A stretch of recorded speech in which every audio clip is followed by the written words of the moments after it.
two pieces so far. There may be more pieces before I'm done, but the first piece is the real self is not something to be searched for. The more you search, the more you become like that cat chasing its tail, or the dog chasing its tail, whichever it is that chases its tail in a circle. You're like this.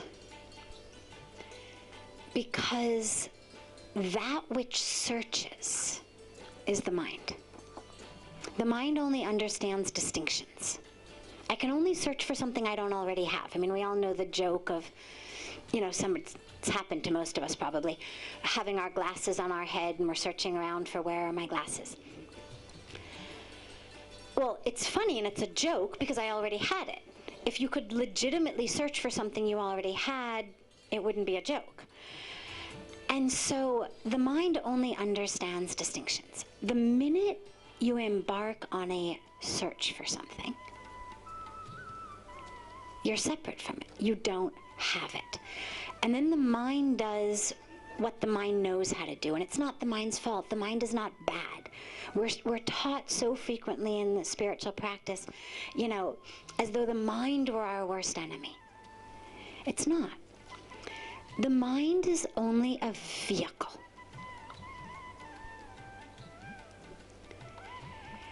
If I see violence, and I'm seeing, or let's say I'm watching TV and it's a show of horrible violence and profanity and nudity and all of these things, I don't say to myself, God, you stupid eyes, like I can never depend on you. God, what are my eyes doing? The eyes are just a vehicle. A vehicle for that which I've turned on to come into my understanding of perception and sensation. The eyes are not actually creating anything. And in the same way, what the mind is doing, it's doing based on what we're giving to it. If you're listening to horrible music and it's creating this yucky feeling inside of you, well, it's not your ears' fault. The ears are just transmitting what you're feeding them. So the mind is actually just a vehicle through which,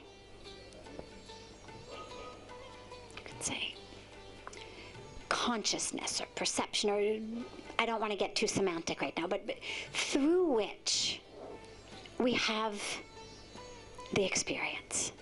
The problem, though, is, and this is why we tend to belittle the mind and talk about pushing the mind away, is the mind can only function when it's looking at something from outside.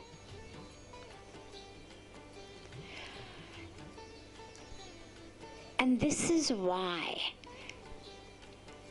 these Zen koans, for example, that, you know, the Zen Buddhist masters give for meditation. Well, why in the world would thinking about what's the sound of one hand clapping give you enlightenment? Like, it doesn't make any logical sense. The theory behind it is when the mind can no longer do the only thing the mind knows how to do, it stops. And when it stops, that's when you have the possibility to have the experience of what is beyond the mind. And I say this to you because when you frame a question and you frame your thought and you tell yourself, I'm searching for my true self. This is the mind, and it's going on a treasure hunt, and it has a clue, whether it's from a book or whether it's from a spiritual teacher or whether it's from something that we've heard. And the mind is going out now in search of something.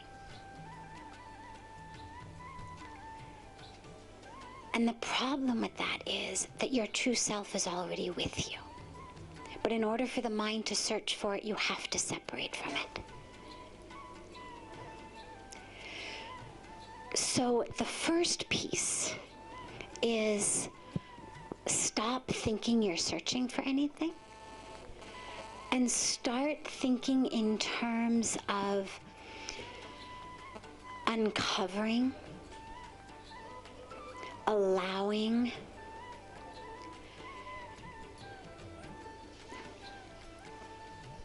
being. And it becomes like what we were talking about last night in terms of taking off the clothes to get into the bath.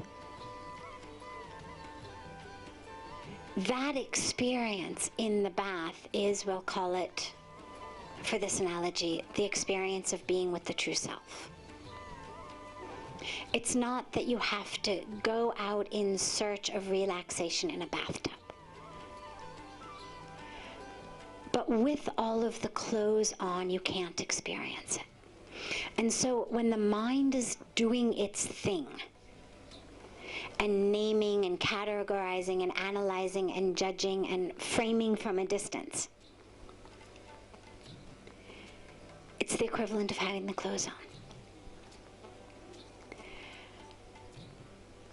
And so what you need to do first is simply understand that it's already there, so that the nature of what you're calling the search changes. And it becomes much more, how can I just sit here in this state and stop the mind from telling me that I need all of these other things, which actually are what's keeping me from being with my true self. And then, in terms of the fear, the palpitations and this that comes as you get closer, this goes back to the concept of the ego and the ego's insidiousness.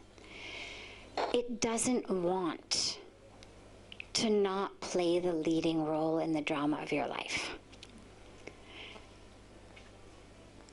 But when you experience the true self,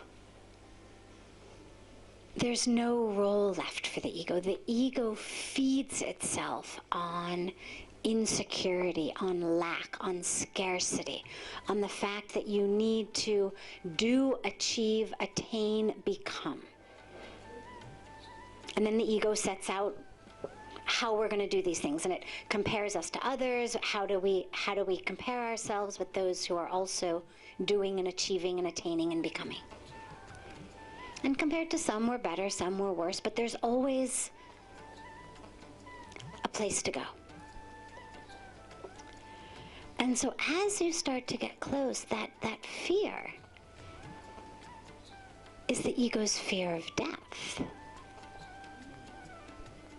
And this is why, actually, so commonly when people start to go deep on a spiritual path, you actually start to hear a lot about visions of dying or nightmares of dying or all of these things that tends to surround death. And people will come and say, I don't know, somehow out of the blue, I feel like something's going to happen to me. I'm having these premonitions.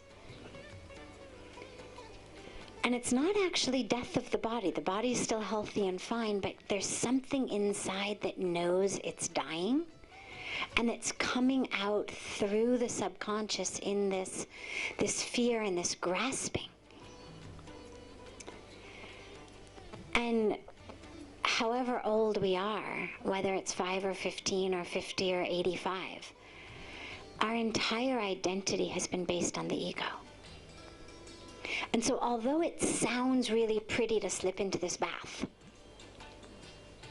it's not quite as simple as the analogy would make it sound.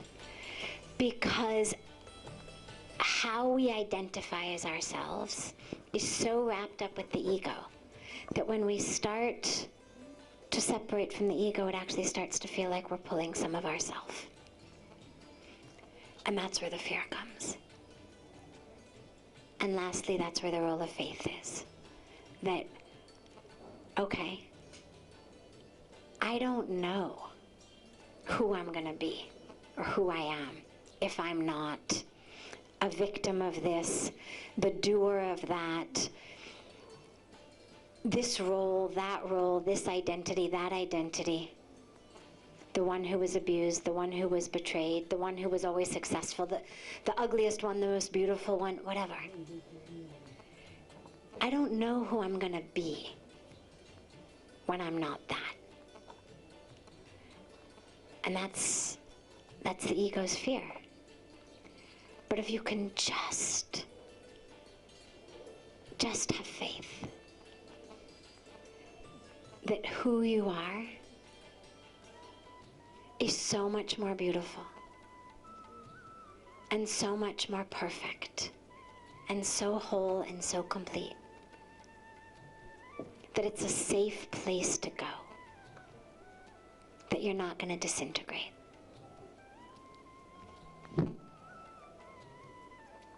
And let yourself go to that safe place. And then the trembling will stop.